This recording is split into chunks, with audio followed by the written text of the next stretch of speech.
Mereka harus mengingat malam hari menjaga domba untuk memberikan kehidupan pada keluarga mereka. Pada orang yang terhina di dunia itulah Allah begitu peduli kepada mereka. Bila ada jemaat atau remaja orang yang sulit ekonominya, Allah peduli kepada mereka. Allah peduli kepada mereka. Yesus lahir di kandang domba yang begitu indah. Inilah pintu yang kita buka yang ketiga.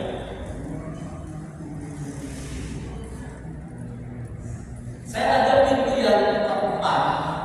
Ini pintunya ada kuncinya.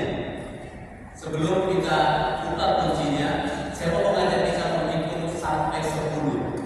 Sama-sama ya, hitung sampai 10, tapi pakai bahasa Mandarin. Oke? 1, 2, 3.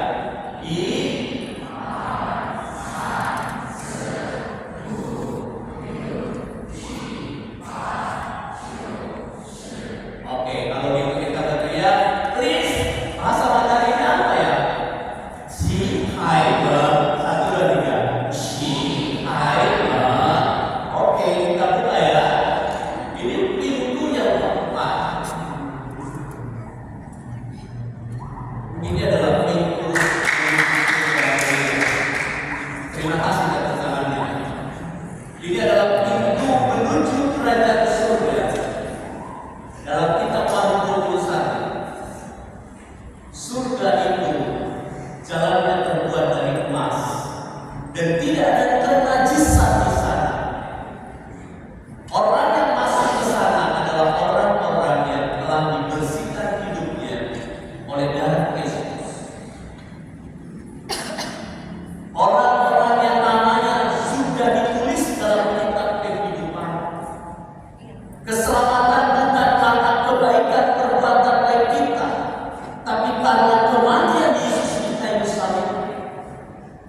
Pengorbanan Yesus di kayu salib.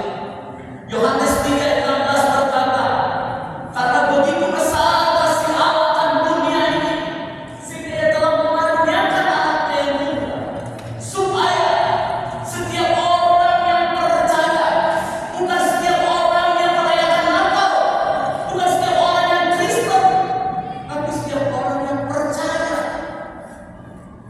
pada Dia.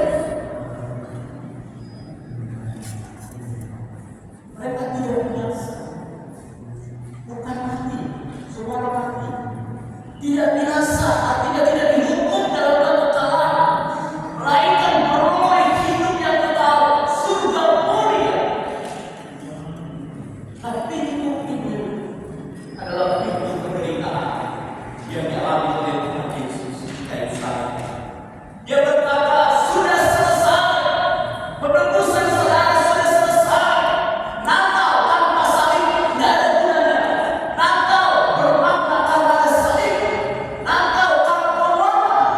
Kasih karena pengorbanan. Maka dari pintu salib inilah kita memasuki keabadian.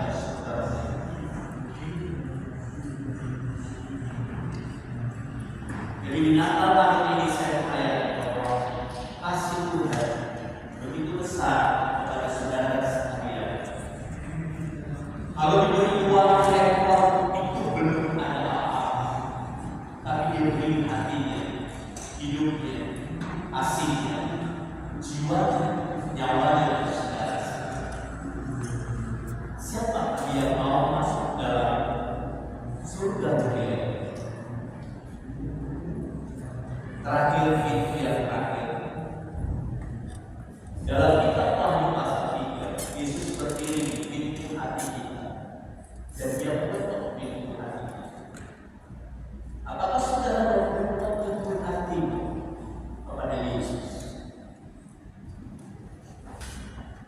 Mari kita buka pintu hati kita kepada Yesus.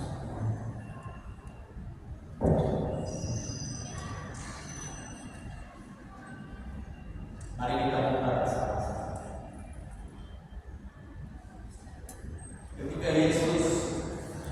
Ketika kita membuka hati kita, maka ternyata di dalam hati kita hitam, gelap. Gelap karena apa? Karena dosa saudara dan saya.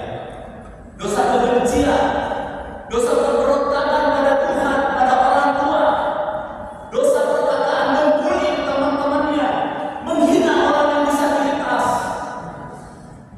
bahkan memukul temannya, menyiksa yang lemah, pikiran jahat, mata jahat di mana melihat di sini porno atau konten-konten rusak, pikiran kotor, perilaku kotor. Ketika kita buka hati kita penuh dengan dosa. Bagaimana menyelesaikan dosa itu? Kita harus minta Tuhan membersihkannya oleh darahnya yang suci.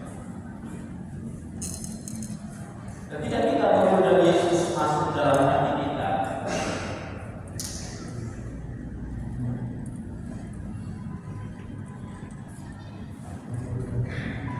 maka hati kita dipimpin oleh Tuhan Yesus.